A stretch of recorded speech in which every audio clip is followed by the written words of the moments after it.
Ang lakas ng hangin ng bagyo na pati ulan, hindi tumitigil simula pa kagabi. Dami na nabuwal ng mga saging, pati puno ng papaya. Ang mga halaman ko na nasira, sira lahat ng halaman. Pumasok sa balkon ng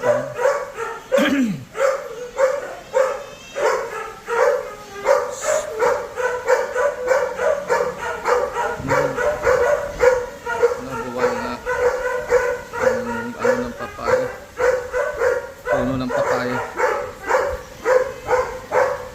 Ang mga halaman ko maganda bagsakan. Ito pang isa,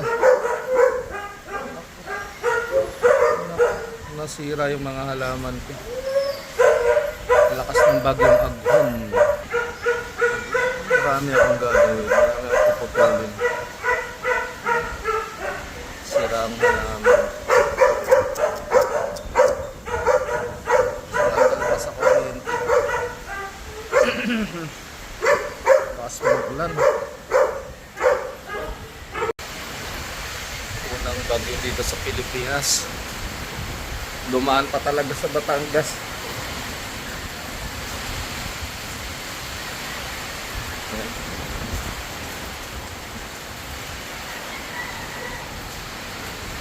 Wow, natanggal na yung ano ko, harang ko.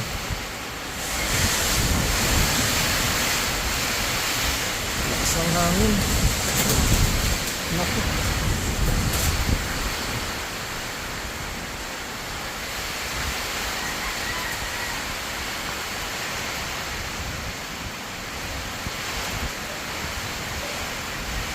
Yung lakas ng hangin ah.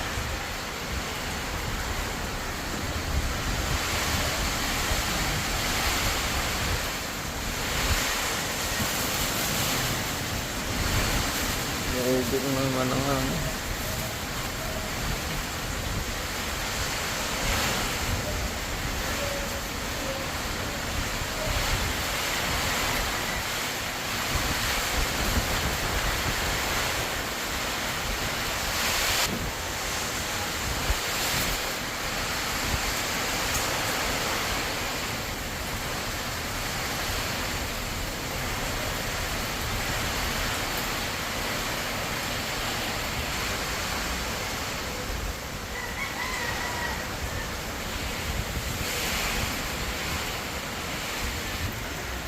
Nangahulog ang halaman ko.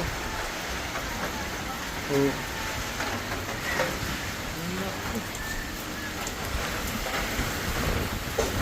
Bata.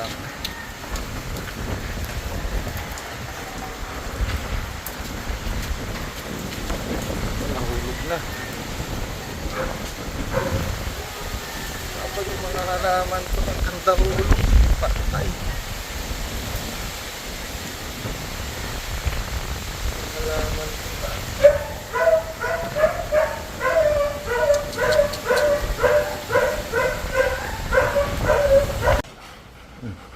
Dalawa kong aso na yung bahay nila dun sa taas naman ng bagyo nasira, kaya pagod na pagod. Ito pa isa, kawawa naman, binagyo yung bahay nila sa second floor, nasira yung mga dingding. Pagod na pagod sila. Oh, binabana namin. Yan si Kimchi, yung pinakamakulit, golden retriever.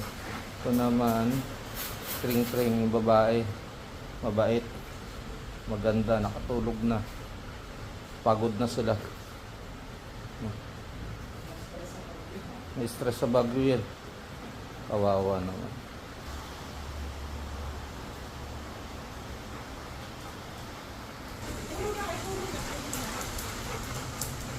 Nakatulog-tulog na.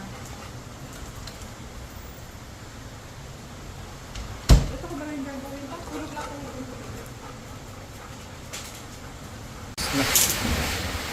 Natanggal na yung walling nung bahay ng mga aso ko. Ito pa yung isa, natanggal na, hulog na. Na ano ng hangin, nadala. Nawakan ko lang. Ayan. Bahay nila. So, lakas pa rin ng hangin, ng ulan. Hindi pa natatapos. Yan po. Ang tagal ng ulan na to. Tagal ng hangin ng bagyo ni Agon. Wow. Buti hindi nahulog eh.